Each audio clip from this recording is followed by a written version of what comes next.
तो कहानी की शुरुआत दिसंबर से नहीं हुई। ये शुरू हुई है गुरु अर्जुन देव जी की शहीदी 1606 और गुरु तेग बहादुर जी की शहीदी 1675 से। मुगल्स चाहते थे जो उनके खिलाफ खड़ा हो उसे दबाना, लेकिन सिख कम्युनिटी ने कभी झुकना नहीं सीखा। मुगल और हिल राजास ने आनंदपुर साहिब को घेर लिया। सिख कम्युनिटी के लोग भूख से कमजोर हो रहे थे, इसीलिए 20 और 21 दिसंबर 1704 की रात को उन्होंने किला छोड़ दिया और यहीं से असली ट्रेजेडी शुरू होती है। जैसे ही सिख्स बाहर निकले, मुगल्स ने कसम तोड़ी और अटैक कर दिया। ग्रुप्स स्प्लिट हो गए। गुरु गोबिंद सिंह जी और बड़े साहिबजादे, माता गुजरी जी और छोटे साहिबजादे और बाकी सिख्स स्कैटर्ड हो गए। सिरसा नदी पे बाढ़ आ गई। बहुत ही जोरदार बारिश हो रही थी। यहाँ से माता गुजरी जी और छोटे साहिबजादे अलग हो गए और गंगू ब्राह्मण के हाथ लग गए। गंगू ब्राह्मण उनको अपने घर ले गया। उसने माता गुजरी जी के पैसे और गोल्ड चुराया और वजीर खान को इन्फॉर्म कर दिया। वजीर खान के सिपाही आकर ले गए और सरहंद के ठंडे बुर्ज में डाल दिया, जो कि स्टोन वॉल्स था। इतनी फ्रीजिंग कोल्ड में उनके पास ना तो कोई कंबल था और ना कोई आग और ना प्रॉपर फूड था। बाबा मोतीराम मेहरा, जो कि चुपके से आते थे, बच्चों को और माता गुजरी जी को दूध पिलाते थे। उन्होंने रिस्क लिया। बाद में उनकी फैमिली भी शहीद हो गई। छोटे साहिबजादों को ऑफर दिया, इस्लाम में कन्वर्ट हो जाओ, आपको राजा बना देंगे, धन दौलत देंगे और आपको सुरक्षा भी देंगे। लेकिन छोटे साहिबजादों ने कहा, हम मर जाएंगे पर झुकेंगे नहीं।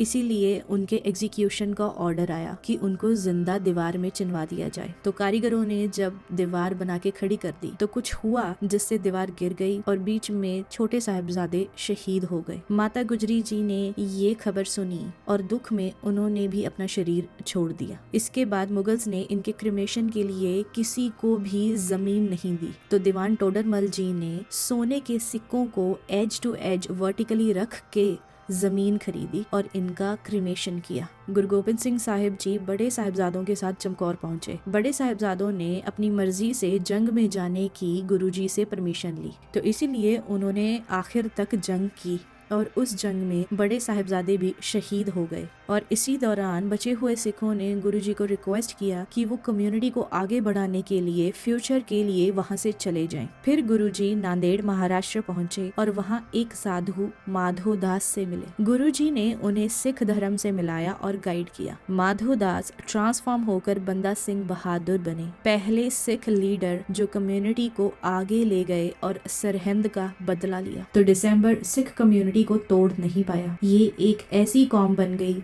जो डर से कभी नहीं झुकी और बंदा सिंह बहादुर ने ये मिशन आगे बढ़ाया। सिख कम्युनिटी ने अपनी फैमिलीज तो लूज कर दी, पर नेशन बन गया अनस्टॉपेबल।